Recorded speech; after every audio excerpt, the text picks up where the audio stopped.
জটিল ও সংকটময় মুহূর্ত পার করছেন বেগম খালেদা জিয়া। মধ্যরাতে ব্রিফিংয়ে ডাক্তার জাহিদ, দেশবাসীর কাছে দোয়া প্রার্থনা, মাকে দেখতে এভার কেয়ারে তারেক রহমান।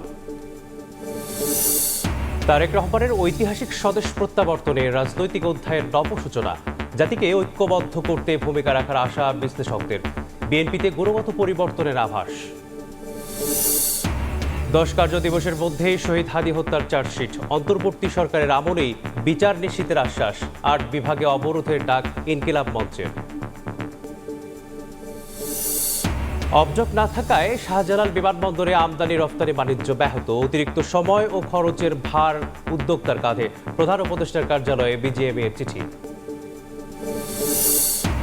এবং সংস্কারের অভাবে গার্ডার ও অ্যাবাটমেন্টের যন্ত্রাংশের ত্রুটি, যান চলাচলে তৈরি হচ্ছে অস্বাভাবিক কম্পন, ঝুঁকির মুখে ঢাকা চট্টগ্রাম মহাসড়কের গোমতী সেতু।